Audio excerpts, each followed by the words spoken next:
Halloween, peolõbu või satanism.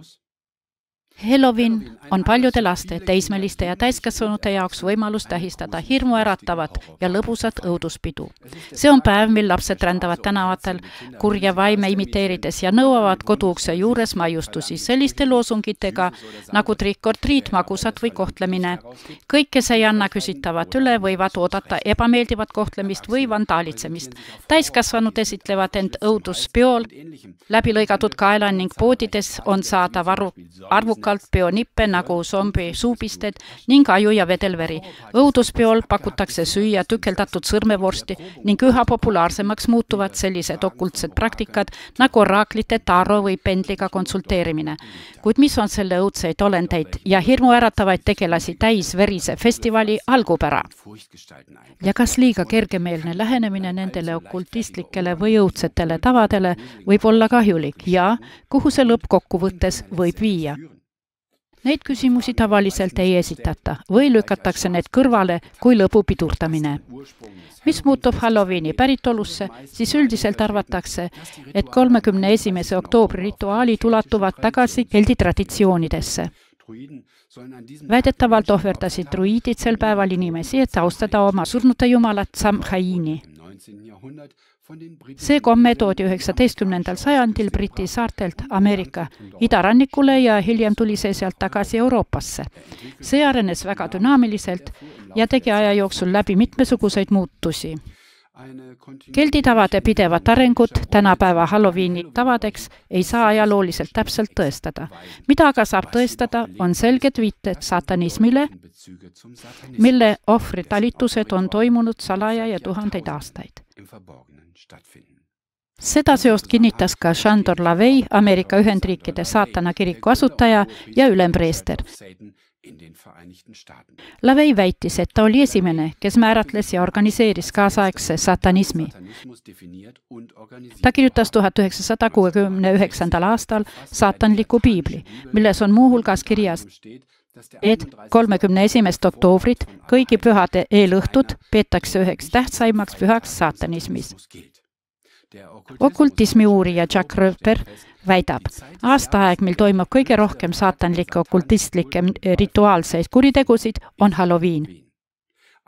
Üks inimene, kes teab isiklikust kogemusest, nõiduse ja satanismi tegelikkusest, samuti Halloweeni kultusest ja selle mõjudest, on John Ramirez.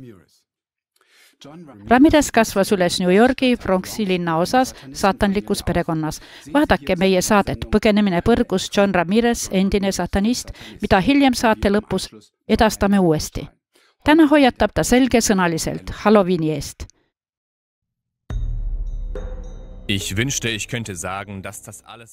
Ma tahaksin öelda, et see kõik on ainult kahjutu lõbu. Et kommituste, teemonite ja kuraadi taga ei ole midagi, aga ma ei saa seda teha. Mul on olnud kogemusi tumedate jõududega, mille eest ma pean inimesi hoiatama. Sellepärast ei saa ma teeselda, et Halloween on kahjutu hirmuäratav festival. Paljud inimesed ei usu, et kurat on tõesti olemas, aga kahjuks on mul olnud teisi kogemusi. Saatan on reaalne ja tema võim on hävitav. Satanistide seas ja nõiaringkondades on Halloween ikka veel ülimpüha, õuduse ja surma tähistamine. On kurb tõsiasi, et enamik lapsi kaob just sellel aasta ajal. Ja ometi teesklevad kõik, et Halloween on lõbus kahjutu riietumispidu. Kuradile meeldib Halloween, ma teadsin seda väga hästi, sest inimesed pöörduvad sel päeval täiesti ilma vajaduseta ja nii naiivselt tema poole. Nad avavad end mänguliselt kummitustele ja teemonitele, aga pimedate jõududega ei saa mängida.